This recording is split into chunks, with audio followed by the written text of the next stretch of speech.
What's going on, everyone? Miller. I got an album review for you today.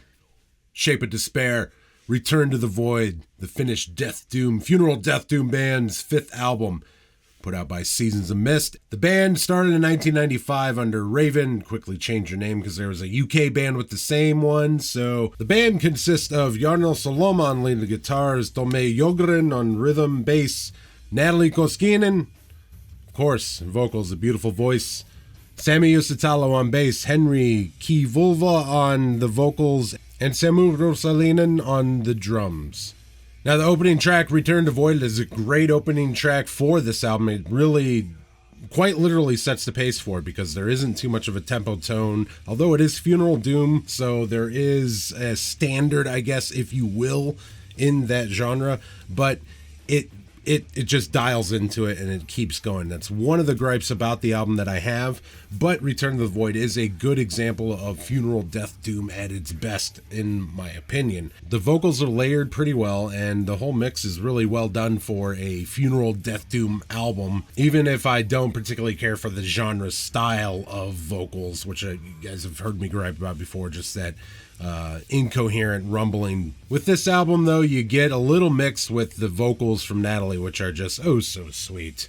Second song, Disillusion, picks up right where the first song left off as far as tempo and key and just feeling and everything overall. Like I said, this album does not change too much. The vocals in this song seem to stay at like the same pitch for an extended period of time, and it kind of puts you into a trance, that sort of zoning out feeling. And of course, if you're into that or if you're in that mood, this is perfect for that. But the song overall doesn't do anything really that stands out. There's good hooks in here, but not enough. Solitary Downfall, kind of really dig that snare, that big boom, that crack, and it just reverberates throughout the song, really. That type of snare sound and that effect behind it is very hit or miss for me, but in this case it's done really well and it's very effective. It kind of helps create the big open space feel of the album, the funeral, you know, it's a cemetery, it's big, open, scary. In the later stages of this song, I'm beginning to then, for the first time listening to this,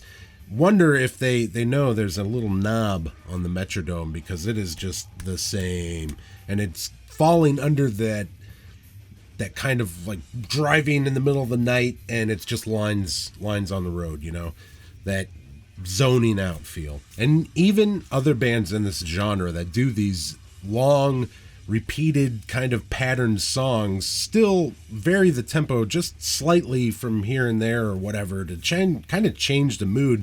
I mean, Death and Despair isn't solely at like 60 beats a minute. Reflection in slow time. Natalie's voice, of course, comes through. Her voice is awesome. I love listening to it, and I wish there was just a hair more of it and maybe like some pitch change a little bit, but it's very in this spot. I really enjoy the riffing in the verse of this song. He's using some cool techniques in his picking hand. It allows for some sonic difference in the riff and keeps it a little more entertaining in my eyes. There's a break in this song about 4 minutes in. I thought it was awesome because at least it's not the same tempo as everything else. But then right back into the same tempo. The last song on the album, Inner Desolation, is a cool little track, but it's just kind of the same tempo. And at this point, you're in an hour in almost, and it's just droning. So for me personally, I'm going to give this a 3 out of 5. It's a good listen. I enjoyed going through it. Is there anything I'm going to return to? Maybe not. Return to the Void, the first song, maybe something that I'll come back to a couple times. That song was pretty cool and a good example, like I said, of the genre in general, as sub-genre as funeral death doom is. In keeping that subgenre in mind, the majority of that stuff usually kind of it's big and brooding and repeated riffs, but it really leads up to some sort of climatic thing or resolve, and this album falls short a little bit on those resolves, or those build up and resolves. It kind of is just there. There are some of these moments that build up a little bit, but maybe there could have been some other ways to use that or get that effect and it be more impactful to the song as a whole.